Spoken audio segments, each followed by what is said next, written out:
Turf Talk with Drew Miller. This episode of Tiger Turf Talk is brought to you by the Toro Company. For over 100 years, the Toro Company has been a leader in innovative solutions for turf maintenance. Through a strong network of professional distributors, Toro proudly offers a wide range of commercial-grade equipment. Visit Toro.com to explore their full lineup of products. All right, welcome back to another episode of Tiger Turf Talk. I'm your host, Drew Miller. We are here in Pittsburgh, Pennsylvania with Matt Brown, former boss here, the Director of Field Operations for the Pittsburgh Pirates here at PNC Park. How you doing this morning? I'm good, Drew. Thank you for having me here. I know it's a little bit of inconvenience to see the boys working out there and everything, and I know you prefer to be out there, so I appreciate it. How's everything going the season-wise? We talked a little about how it's just chaos as usual when it comes to Mother Nature events and all that. But how's it going for you guys this year? We're good. It's crazy. We're about halfway through right now. So temperatures are starting to warm up. We've had a very wet spring, so that's been a little bit of a challenge. But, yeah, it's pretty much business as usual around here. Really gearing up towards our large-scale summer events coming up in July and August. So just prepping for that and kind of knocking out a lot of the little events before we get to that time frame and the weather heats up and the bluegrass starts to need more stress help. out a little bit. Need more help. Exactly. Water, please. Yeah. You got walling again in that? Is that what we're talking about, big events or? No walling this year. We have two large shows this year, so we're actually pretty light. Last year we had 4. But yeah, just 2 this year, and they're spaced out a little more than we were last year. So we have a little bit more time to get everything to recover and get back into it. So, but yeah, still a challenge, obviously, and Mother Nature's always the wild card. So, but yeah, that's kind of what we're gearing up for right now. Absolutely. So you're halfway through. Obviously, the boys are working on the infield skin right now. Sort of the dog days heading into, like you said, the heart of the summer and heat. And obviously, what are you focusing on now, prepping for that time frame, obviously, where the bluegrass needs your help a little bit to get through? Yeah. So we tend to get really aggressive with our cultural practices when we're in like April, May time frame.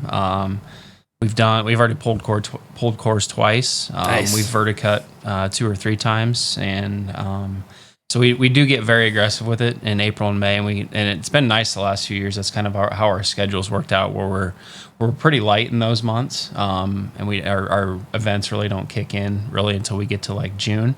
We have a few small events like a high school tournament and stuff like that in April, but we do have the luxury of the last few years of really having some time to really get some stuff done to make sure our bluegrass is kind of peaking going into this time of year. Mm-hmm.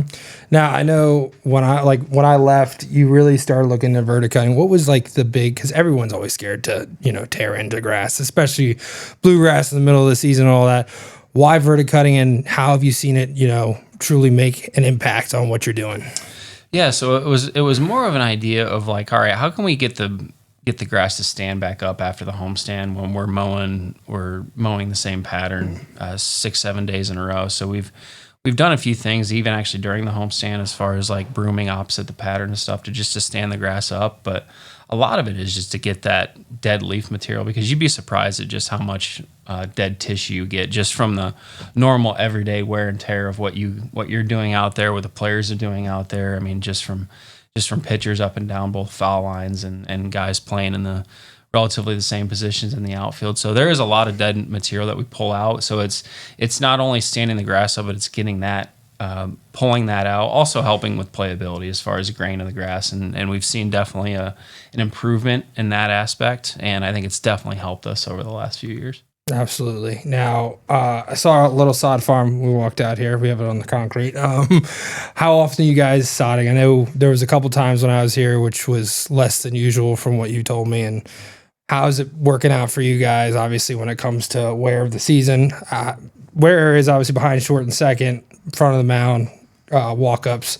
We used to have walk-ups. I see they're no longer there, which I think they were gone the year I left. So what's the sodding like? How often are you doing it? And how much would you prefer to do? Obviously none, but you know what I mean. We pushed it as long as possible. So, yeah, we're going into, I think this is homestand 6 or 7 at this point. This is actually the first time that we've sodded this year. Awesome. And we just did one strip in front of the mound, and then our umpires cutouts. Because honestly, the only people that really wear it out too much now are the umpires. These rule changes with MLB and players having to play on the dirt have definitely helped us on the back arc, where we really don't see a whole lot of wear and tear. Shout out to the MLB, not actually listening to the groundskeeper, but doing us a favor. Exactly. So it's definitely helped us from that aspect. But like I said, we try to do it as late as possible and as least as possible. We're really big on pre-germing seed to throw in those wear areas, and we've been fortunate enough just through our post game routine and kind of what we do when the team's out of town, being able to get seed up in 5 to 6 days. It's awesome. So we've had good success with that, because what happens is that once you sod it once, you're sodding it the rest of the year. Yeah. So we tried to go as long as possible. But that's kind of what we do from a strategic standpoint from actually sodding. Seeding wise, I know there are times where obviously overseeding is helpful, whether that's, in the fall, if you have got big, playoff stand. Sorry. Yes, maybe. Hopefully. Hopefully one of these years. But what are you focusing on when you're overseeding? Do you put rye out? I know it's probably what you want to avoid, but at the same time, it's obviously there to help. What's sort of your approach on overseeding when it comes to the season? We try not to go too aggressive on our rye seeding. I would say we do it biannually at a very low rate, so probably 2 to 3 pounds. Very low rate. The problem is that, like, if you start building up too much of a rye stand, when you come back in and you sod your wear areas after the season, it's always tough to get those to blend. So we try to avoid it as much as we can. Now, we do rye just from the basic standpoint of the main disease we're fighting here is summer patch. So that does kind of help us out in the summer to if we do have an outbreak, and we've been pretty fortunate over the last few years with our program, but with the event load and the concert load and just the weather here in Pittsburgh, so we're tarping quite a bit. We have to do anything possible to tell you, I don't miss that. Exactly. So, but as far as the bluegrass goes, we've already done 2 overseeds this season. We'll do a really heavy overseed in the fall with kind of our customized blend, and we've seen good success out of it. Actually, last year, so we had 4 straight road trips where we had concerts, and we were able to get that stage area through. We're just basically pounding it with bluegrass and those kind of pre-germing bluegrass and those stage touch points. And we saw really good success. That's awesome. Yeah. And because it's so hard to do during the season. Obviously, when you're looking at the field, probably the biggest part that everybody loves is your infield skin. Obviously, dirt edge, I'm assuming. It's always a safe bet. Correct. Always a safe bet. Yeah. Yep. What has it been like, being able to, it's the hardest part, as we all know, maintaining that edge and making sure everything's healthy as much as you can, but also, level and playable. What are you guys focusing on right now, obviously, with the team being out of town and obviously work on your edges? What is it, that you're focusing on infield skill-wise just to ensure playability for the longevity of the season? Yeah. So kind of we've kind of taken a stance of we actually completely strip our infield usually after every other homestand. So every 15 to 20 games we come back and we try to start fresh, and that's just because of the amount of play that our infield sees, obviously, not only from the team, but I mean, we're doing kids around the bases and we're doing clinics and anything else on the field itself. So that conditioner does break down.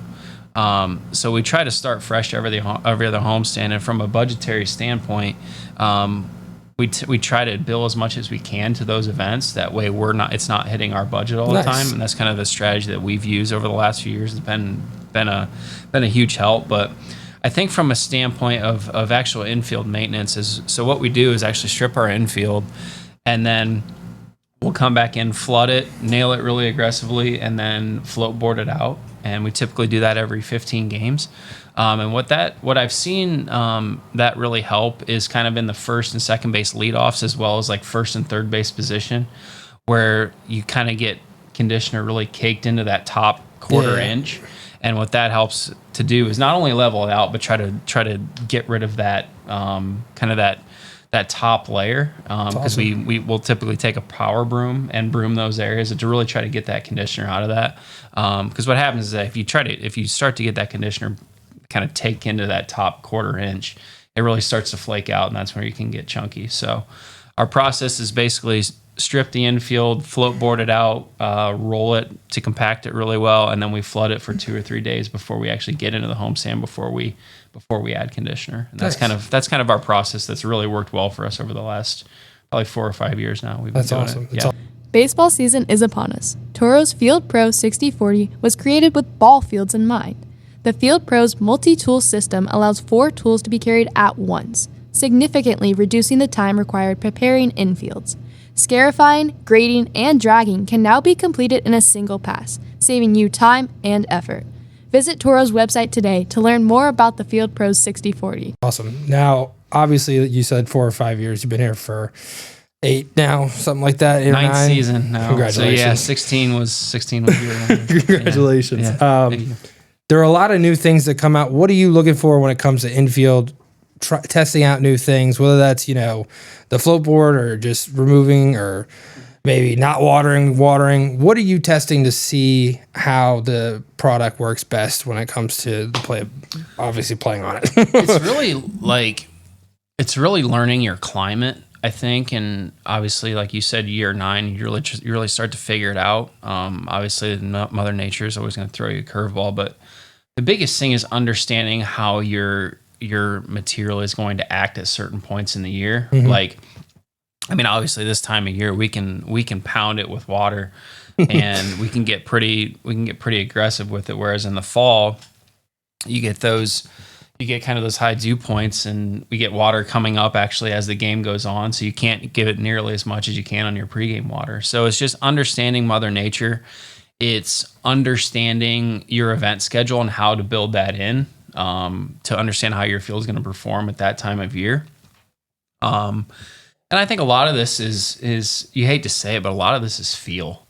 And we do testing as far as like when we get our orders or we get our new shipments of material and stuff like that. We test our soils usually every month just to see where we're at. But a lot of this is when you just understanding your material, understanding your climate, what works best for you in those situations. Because what works best for me may not work best for what's best for Ed in Atlanta. Mm-hmm. So it's always this kind of figuring out your climate, figuring out your building and what's going to work and what caters to your team as well, because they always have the final say at the end of the day. Love it.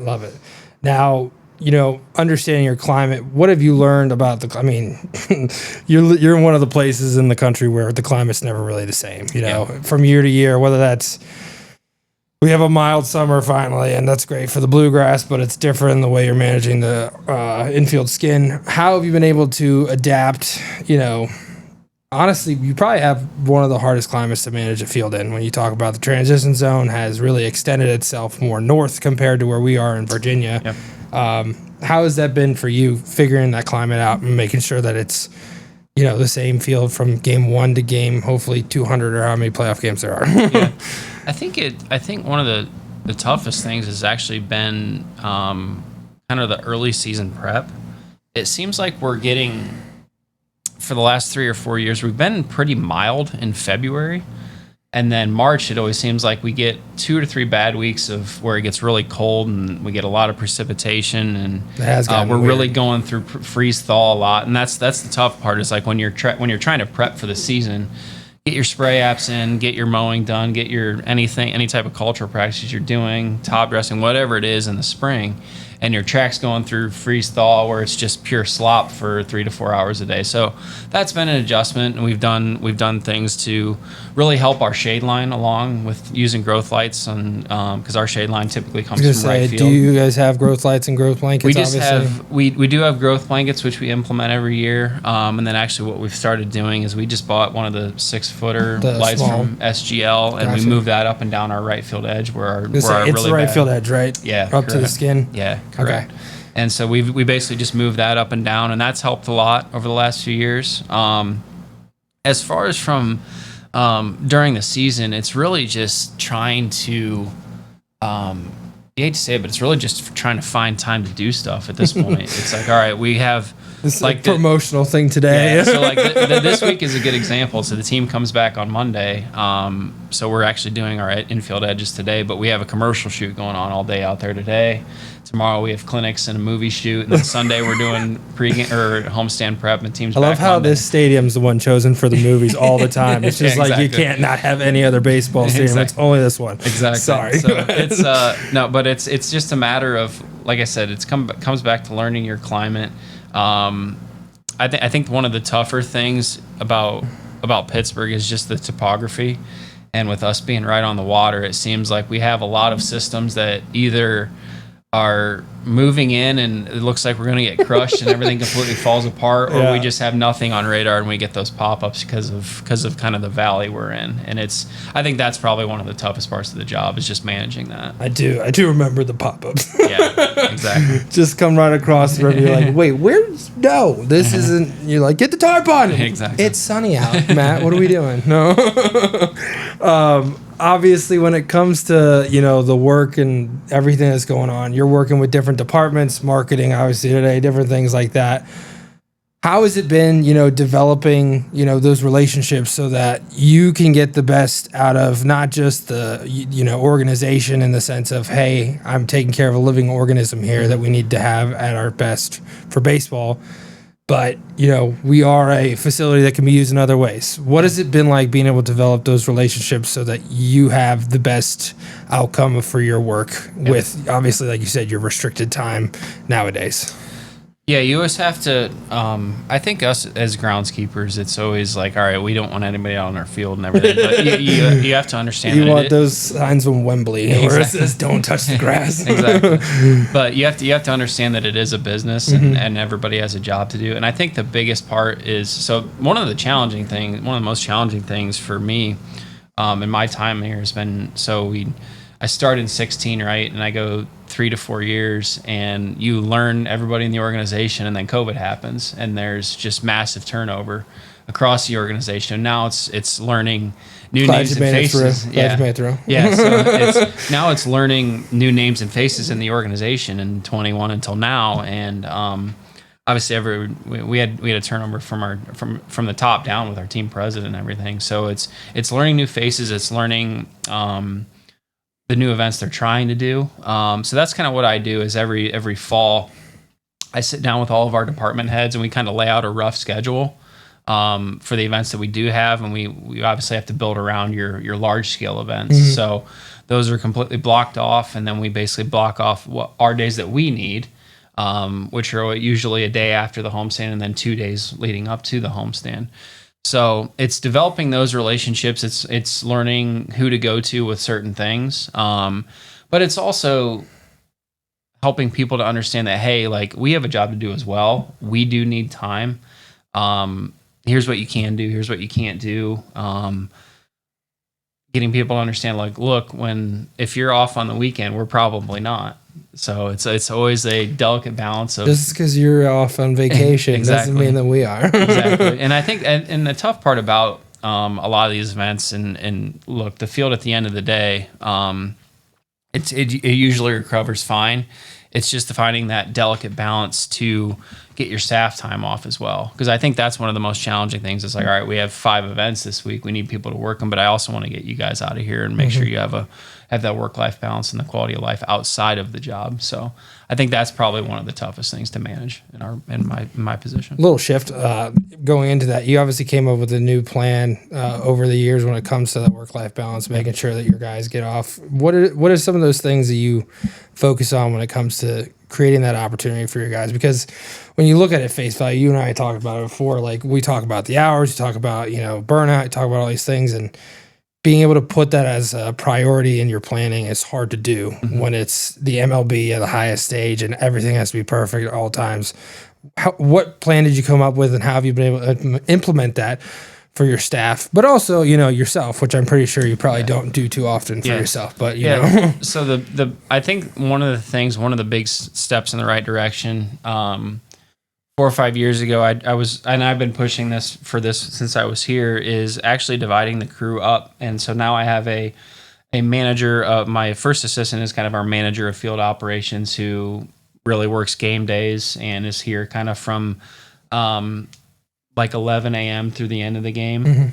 So I have two assistants that are kind of on that schedule, but then we're also divided up the crew where we have two assistants that still work game days, but it's more like 8 to 4:30, and then they leave, and those are the guys that kind of handle all the like the smaller events on the weekends. So it's just to find it was just a creative way to try to get guys more time off, but still give us the coverage. Because that's what, like I said, that's always the toughest thing is like, all right, we want to get guys off, but we have events this weekend. So structuring that crew that way has definitely helped us. I think one of the other things is just understanding, like, look, guys, it's not going to be like, I wish I could give you every weekend off, but maybe it's Tuesday, Wednesday. Maybe it's this week, it's Tuesday, Wednesday. Next week, it's Thursday, Friday, whatever Floating it is. weekends. Exactly. I like exactly. it. So it's just kind of rearranging the schedule. And I keep in mind, like when we build our event schedule, I'm like, look, we're definitely not doing an event this weekend because that would put us at 6 straight weekends where the guys were here. Yeah. So it's blocking off time when you build your schedule. It's trying to find creative ways to,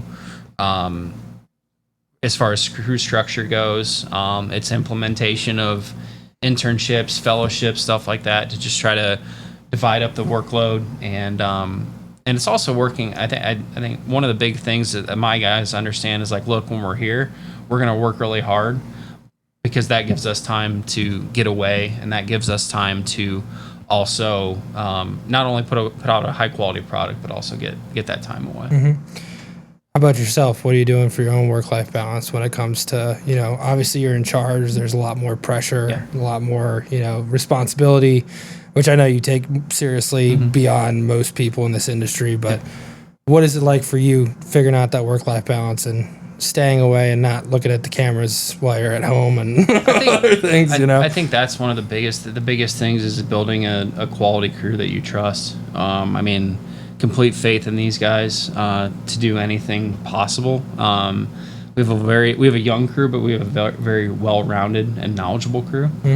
So I think that's the biggest part, and I've been able to kind of step back and be like, hey, like I don't need to be here this weekend. I can be at home, or I can be doing things that I enjoy. So, but I think that the rearrangement of the crew structure thing has been vital for that. Usually on game days, I normally don't get here till 11:30. So it's kind of one of those things where it's like, all right, really lay out the schedule, have a crew that understands the schedule, have guys that understand what we're trying to do out here, and putting guys in the position to succeed, I think is makes your job easier. Because that's what I always tell my guys. It's my job to make my boss's job easier. It's your job to make my job easier, and vice versa. It always goes downhill as well. So and everybody's different, right? So things that make some guys tick aren't going to make other guys tick. Like some guys are very financially driven. Some guys are driven to get promoted. Some guys aren't. So that's just the way it is. It's learning your crew. It's learning their personalities and kind of building a central focus around there. But with the understanding that, look, there at the end of the day, there is a job to get done. And we've been very successful over the last few years, and fortunate on my end to have guys like that I do in that position. I love how you said, you have different motivators, you have different people who have different things. I think one of the hardest things, and I think it's probably one of the most underrated things when it comes to our industry, is managing the team, the crew. You have different characters. You have those guys that are going to be 100% on all the time. You're going to have some hotheads who have moments where it's like, what are you doing right now? What's going on? Yeah. What has it been like for you being able to, create a crew and, manage them? I mean, you're never going to have a perfect day for everyone, right? Yeah. What has it been for you? What has it been like for you? Sorry, I can't talk. Being able to develop that ability to manage all the different personalities on a crew to get, the most out of them.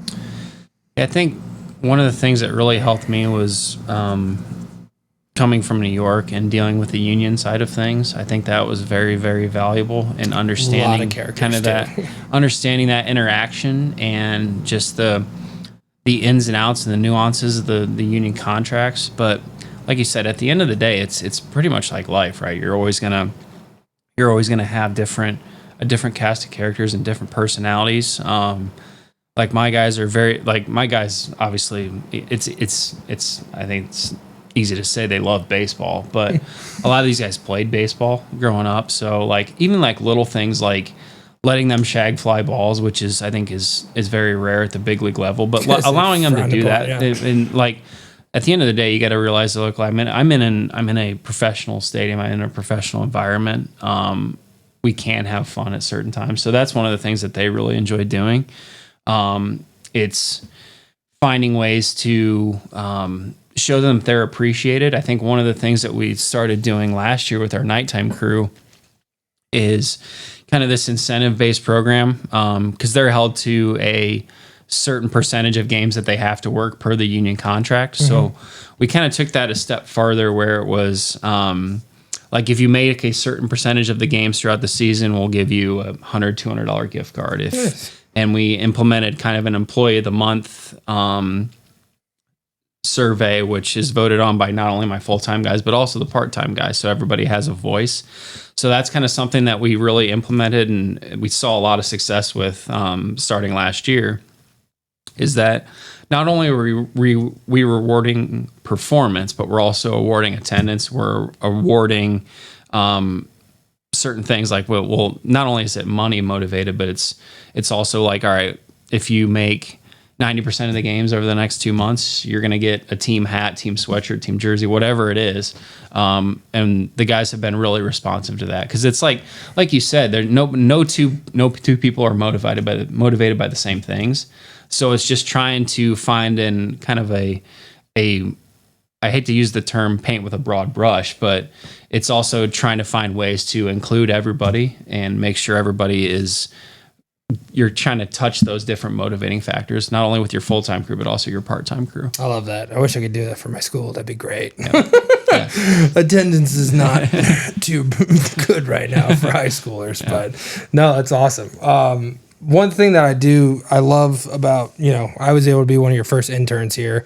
You developed this internship program that's gone beyond just PNC, and there's a lot of different things that you're trying to accomplish with your interns. What has that been like for you, building out your internship program and being able to be where we're at today, where you have Oakmont and who else?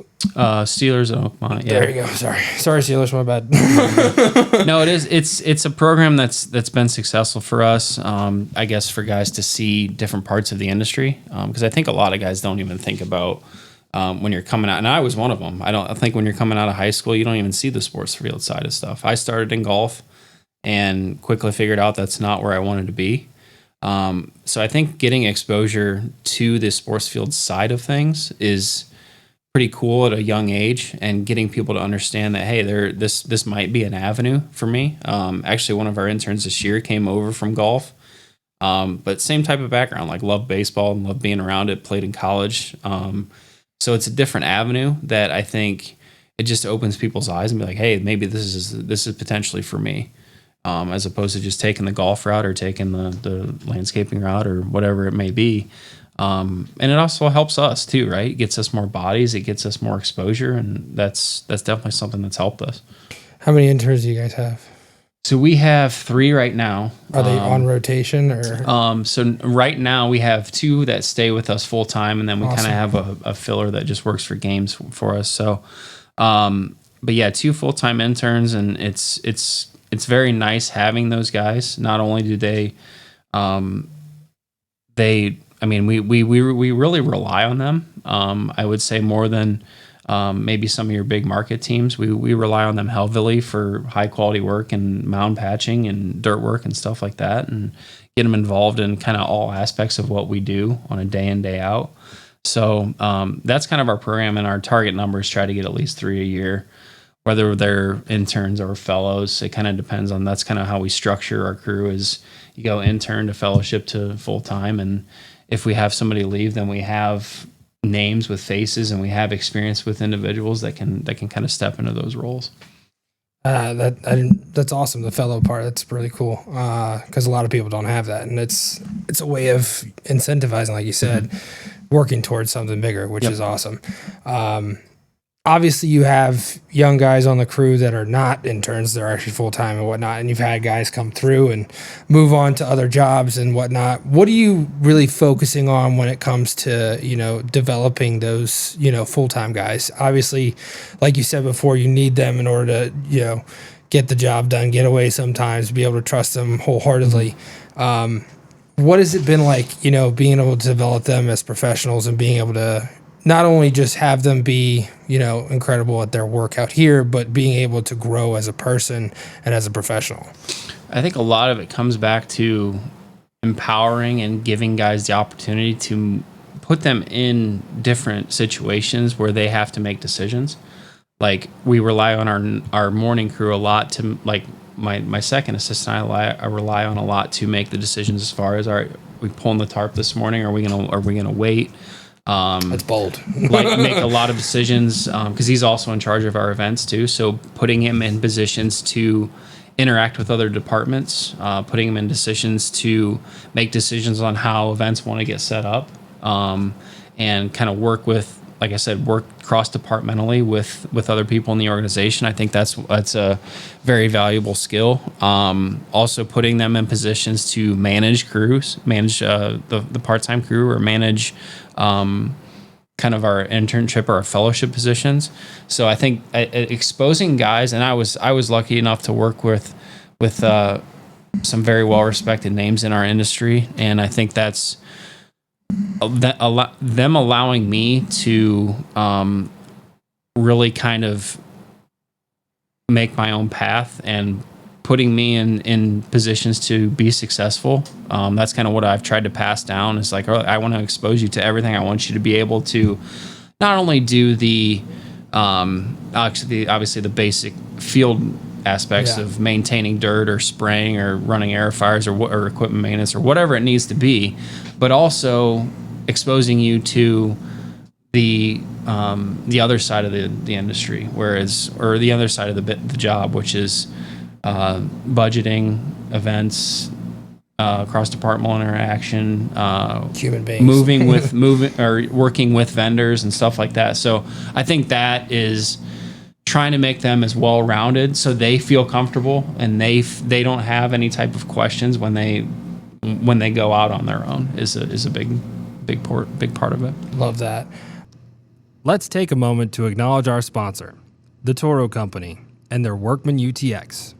The Workman UTX is tough and dependable with the highest payload in its class, rugged design, powerful performance, and unmatched versatility. It gets the job done without compromise. Visit Toro's website to learn more. And with that, obviously, you've seen guys like Ryan move on into similar roles to what you are. When it comes to MLB groundskeepers, there is a really good, sort of brotherhood that goes with that. Yeah. Sounding board for what you're doing. How often are you talking to guys about what you have going on and, being able to bounce ideas off each other? I know that, Ryan's doing stuff with, hybrid, on his foul lines. He might have gone full field. I don't know yet. Yeah. But being able to talk about what they're doing, how you can sort of make it your own here in Pittsburgh, what is that like and how has that been? I mean, we talk quite a bit, and a lot of it is event driven, because I think everybody at this level has a pretty good understanding of what they're doing from a field aspect. But I mean, there's still conversations. Like, I know John Turnauer and I had an hour conversation last week on just certain things that we're trying with our infield, and it's having guys with that type of experience just to bounce ideas off each other. That's really valuable. But yeah, there's constant communication, and there's always people that you can reach out to, and there's always people that have similar events to what you probably have going on. So just picking each other's brain and be like, hey, what worked for you? What didn't work for you? What did you allow them to do? What did you not allow them to do? Because I think that's the biggest thing is like, all right, if we have especially when it comes to concerts, it's like, all right, well, they didn't let us do this in Philly, so we understand that, all right, we probably can't do this in Pittsburgh. Gotcha. So like that type of stuff, and understanding like, hey, this stage manager is going to want this, he's going to want this, whatever it is. Like, hey, how long did it take you to get this portion of the stage off, whatever it is. There's there's constant communication.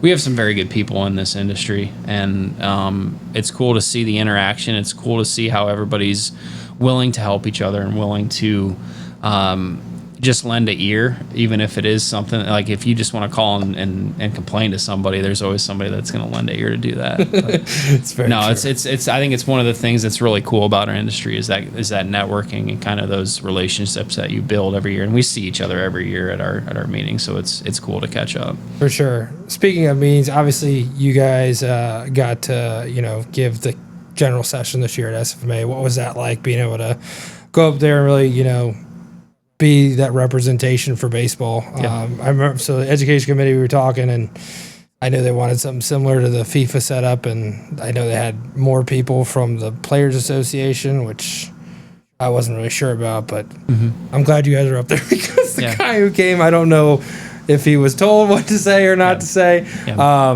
What was that like for you guys, obviously being up there representing this part of the industry? No, it's cool.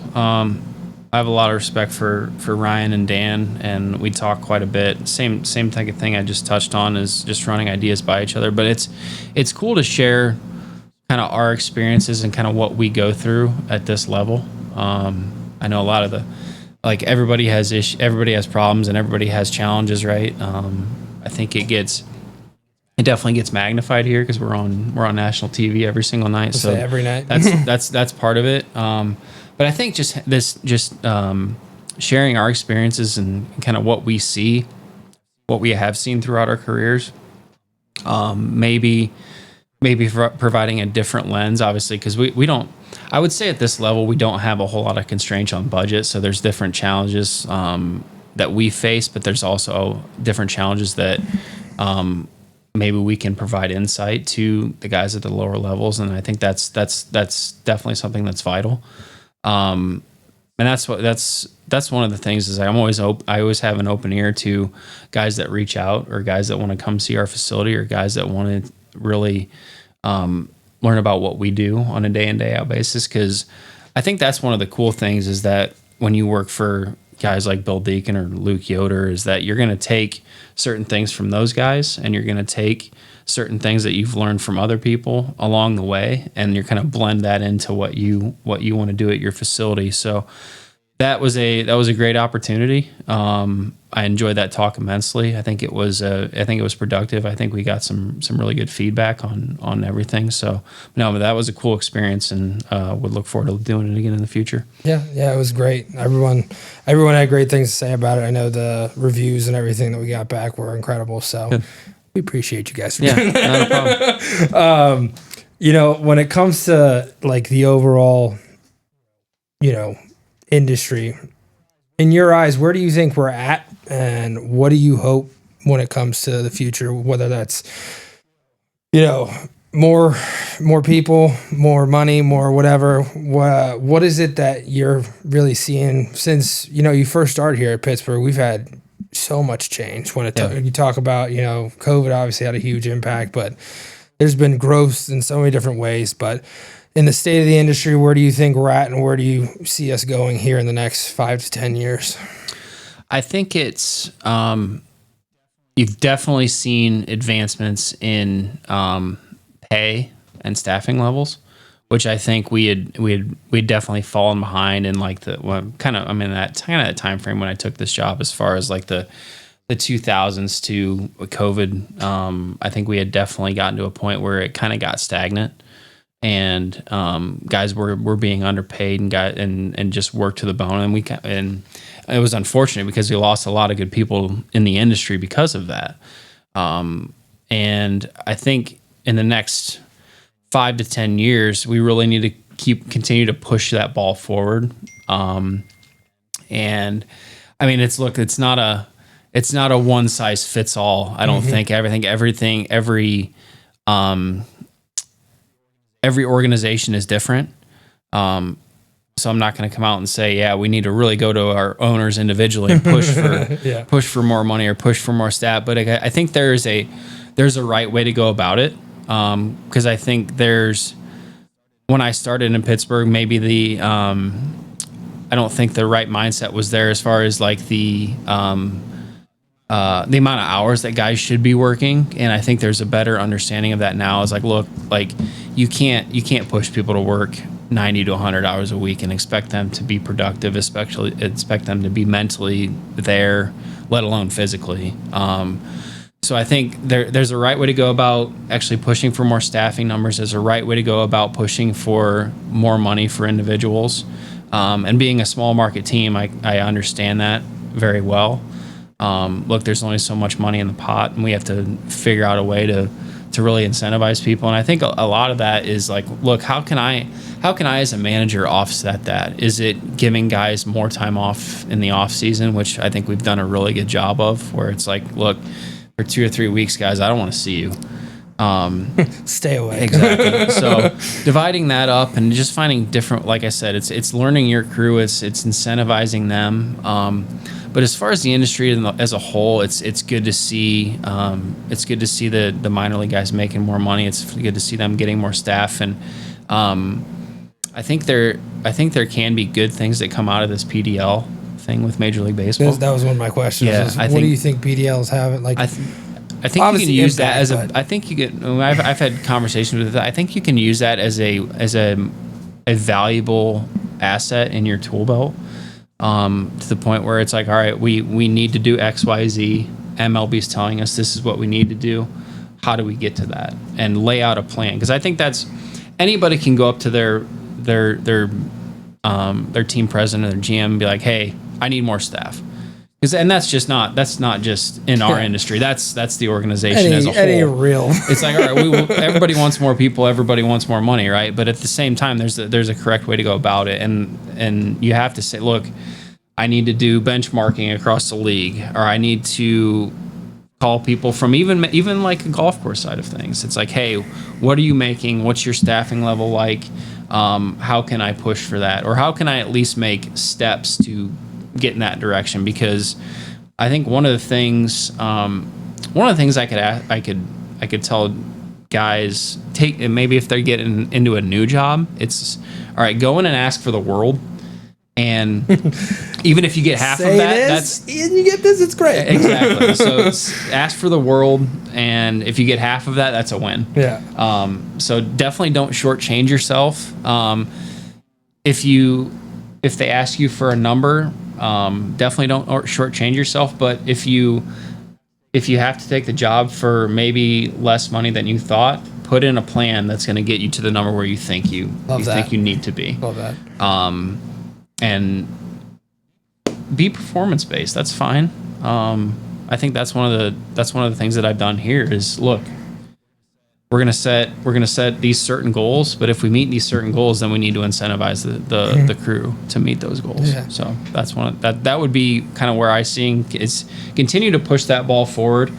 Obviously, the advancements in technology have been a huge part of it, from the robotic mowers, and I think this robotic drone spraying is something that's very interesting. I know it's probably has a little more of a niche in the golf course world right now, but the time saving that you can have, like from spraying native areas with a drone as opposed to sending 5 guys out there with a backpack sprayer is it's cool to see, definitely. And I know there's a lot of guys that in the industry that are using the robotics to their advantage, and I think it's awesome. So I can see that. I mean, I would say that would be the next biggest push in the next 5 to 10 years. The drone is pretty cool. I got to see it down at Virginia Tech. It was like, all right, this is real. Yeah. You hear people talk about it, and you're like, okay, yeah, no, that's pretty cool, actually. Yeah.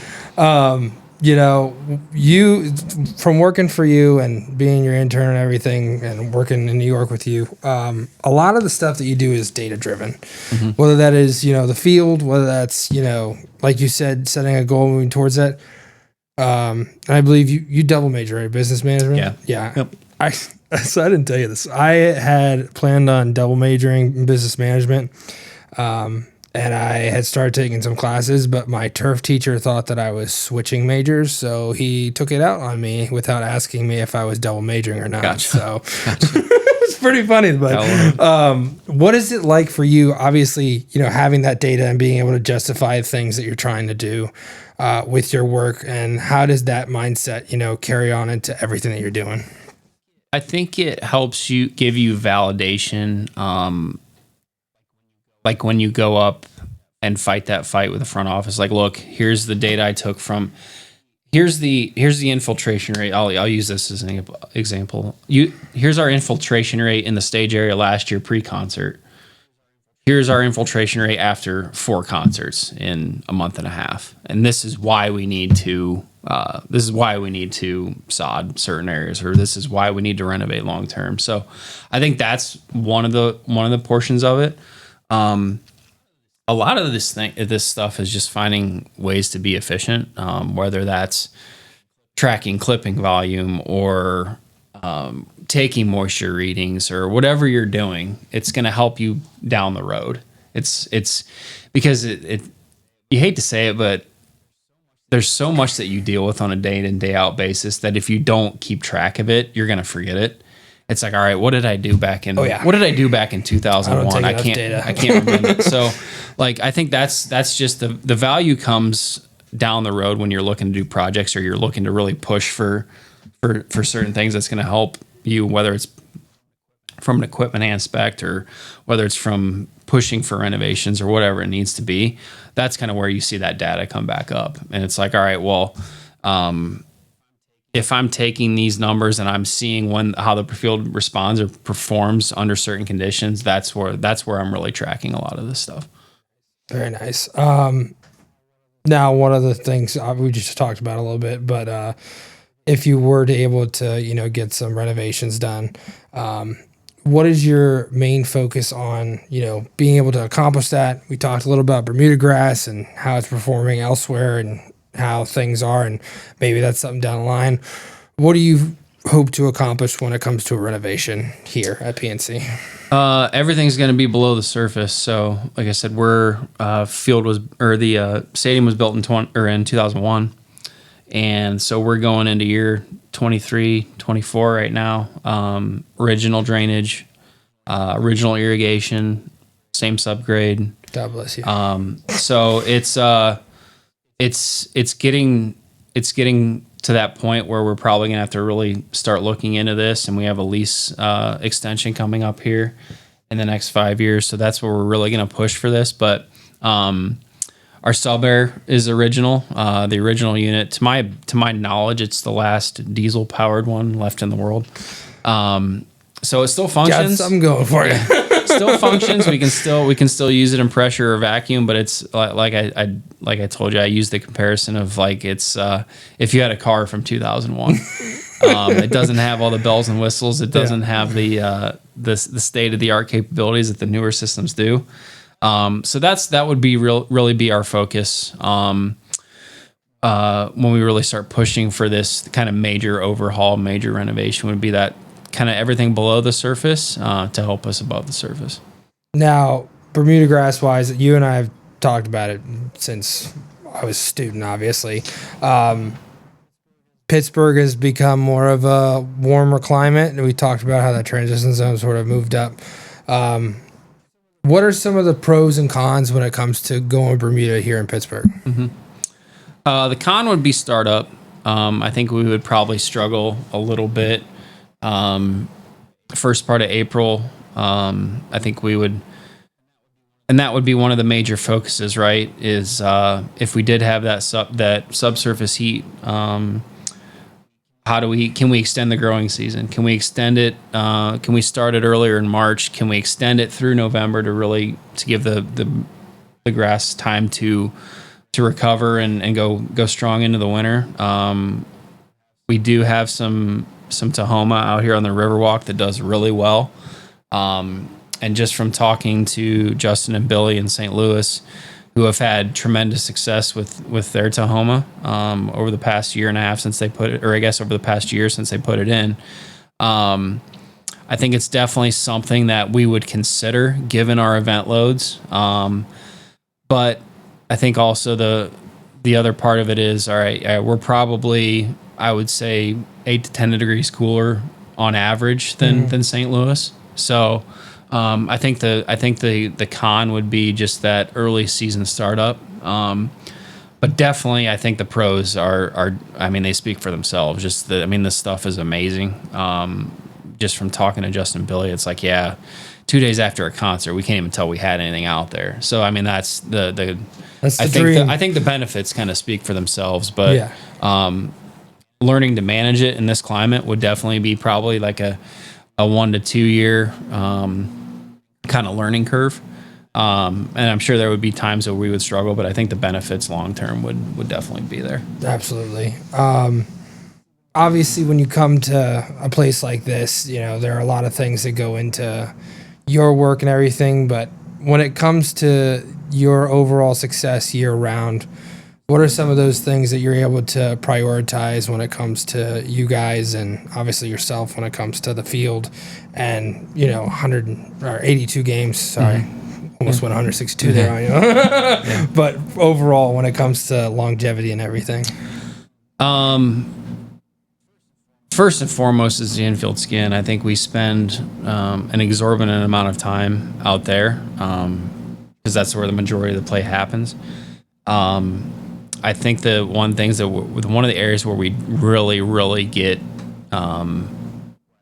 where I've really pushed with the guys is not falling behind on our cultural practices.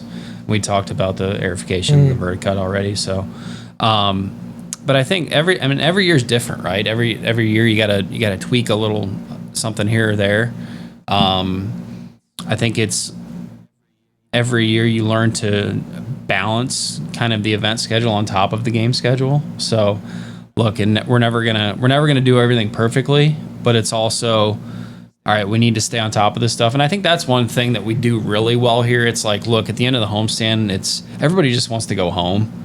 But I think my guys understand that, look, we're probably here 2 to 3 hours after the final game of the homestand, whether that be washing edges or getting a head start on aerification. It depends on what we're doing that road trip. But we usually really get aggressive with the field the night after or the day after the homestand ends. That way we give the field as much time to recover as we possibly can going into the next homestand. So I think that's one of the things that we do really well here. Now, what are some of your outlets? Obviously, you're a Ohio State guy, the Ohio State, I apologize. When it comes to getting away, what are you able to do? Just sort of being able to, be Matt Brown. Like to play golf. So that's one of the things that to do when I'm out. I sometimes enjoy it when I don't suck so terribly bad. Yeah, but golf. Like to take trips as much as possible. Like to go back home and kind of escape the city vibe when I can. So that's, it's with the area I grew up is night and day different from Pittsburgh. So it's kind of nice to get that release. Yeah. I'm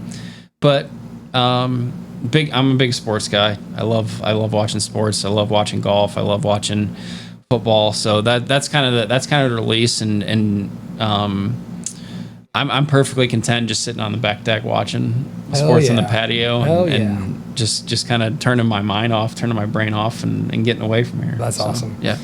How are your Buckeyes looking?